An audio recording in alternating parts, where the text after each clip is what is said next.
I love recording out here. It makes me feel a bit more like, I don't know, Tom Scott.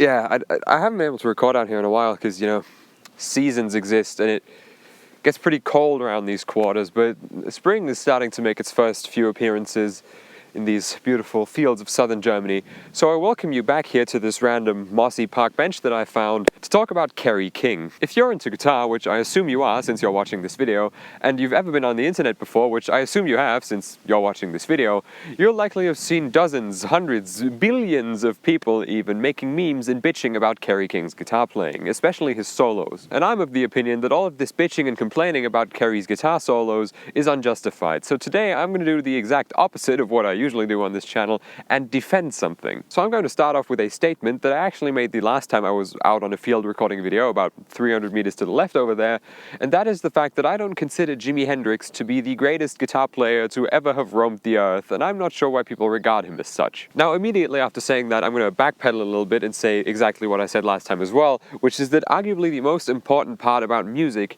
is the vibe that it creates, that it gives off to the listener. And Hendrix knew how to create one hell of a vibe, and he knew how to keep it going, how to really give you that warm, soulful feeling while listening to his music. And while Jimmy's music gives off that kind of vibe, and Slayer, well, really doesn't, that doesn't mean they have nothing in common. Because while Kerry is also not the most technically proficient, incredible, amazing guitar player to ever walk this earth, that doesn't mean that his solos do not match Slayer's music perfectly and just capture that vibe better than anybody else could. Imagine for a second a Slayer song with a solo in the style of like Whitesnake or Marty Friedman.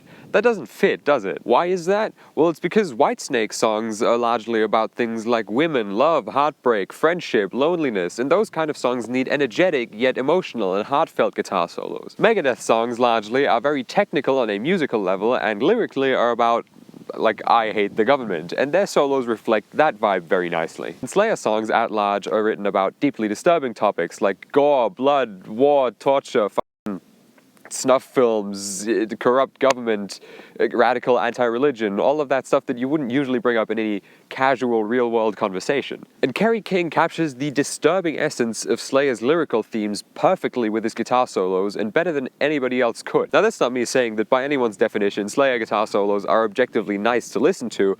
They are a cacophonic assault to the ears, definitely, but metal is sort of a genre that's built on rebellion and on the fact that if you showed things like Slayer or Cannibal Corpse to a soccer mom who likes radio music, she would be deeply disturbed. You know, that's kind of what metal is built on. And so I find it weird when people say that those solos don't sound good, because Cannibal Corpse doesn't sound good. Cannibal Corpse is cathartic, you know? It's a cathartic experience listening to metal, because it's really cool if you like it, but that doesn't mean it's objectively pleasant to the ears or, you know, like nice to listen to. No one falls asleep to metal music. If you say you do, you're like 13 and very, very edgy, but no one does that. And it's not like Kerry's soloing is the likes of a complete novice at guitar trying to play a really fast and technical solo and just, you know, making it sound very sloppy and dissonant and off time and everything. It's on purpose. He knows he's not the greatest guitar player in the world. People have probably told him plenty, at least they've talked about it plenty on the internet, and even if they hadn't, he would know, because, you know, he's been playing like that for like 40 years. But that doesn't mean that it's not on purpose. But take for instance a Slayer song like Snuff off of the album World Painted Blood. It is literally a song about snuff films. Now if you don't know what a snuff film is, don't Google it. You don't want to know. You don't need to know. This is not, you know, essential knowledge or anything. But if you read the lyrics along while listening to it, it is a deeply disturbing song. And what goes with that perfectly is the fact that 4 closed hi-hat beats into the song, you get punched right in the fucking throat with this intro.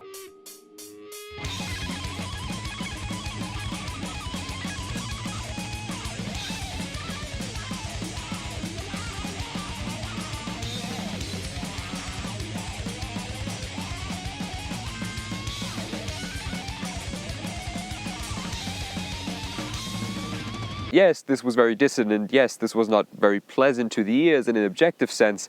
It's not something I'd listen to while I'm, you know, having a fucking spa weekend and I'm trying to relax or anything, but it's fucking sick. And not every Slayer solo is like this either. People assume they are, but check out Spirit in Black.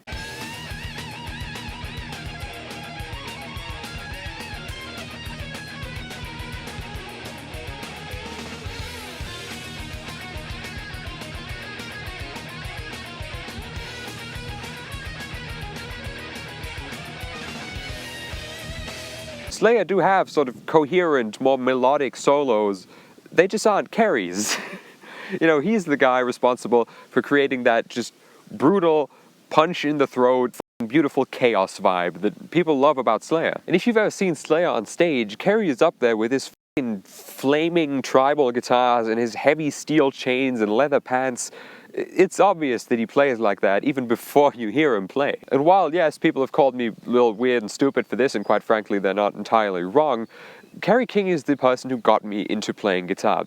As soon as I dove headfirst into Slayer, which, you know, I didn't start off with Metallica or any of that, I pretty much found Slayer on Spotify and went, ooh, this is cool. Ever since I heard that first Slayer solo, I said, I want to do that too. And Kerry has been an incredible inspiration for me, not musically, not on a skill-based guitar technical level or anything, just coolness. I don't know. Kerry has that cool vibe that many guitar players wish they had. And besides, the sheer level of success that Kerry King has reached with his fucking dissonant, off-time dive bomb solos is unmatched by many with much, much greater skill. So I feel like that speaks volumes just in itself. That's not me saying that popular immediately equates to good, but usually people who get immensely popular have some degree of skill at least. Take Justin Bieber for instance. His music sucks complete shit. That does not mean he cannot sing though. Dude's a great singer, his music is just awful. Take Ed Sheeran,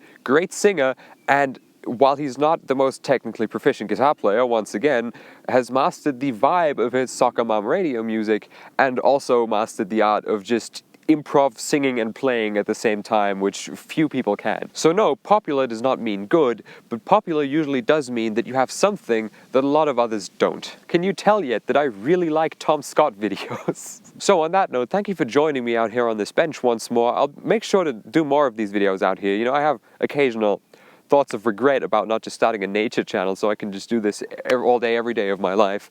But yeah, big thanks to all of my loyal Patreon members whose names are listed right here for supporting the channel. You too can become one of those great Patreon members for $1.90 a month in exchange for all of these benefits. The Discord server's just thriving. If you like this video, you can watch my most recent one up here. You can sub to my channel somewhere down there if you feel like it. I would be honored. All my social media, Twitter, Instagram, TikTok, and Facebook are linked down in the description, along with merch links and everything else. And I'll see you around.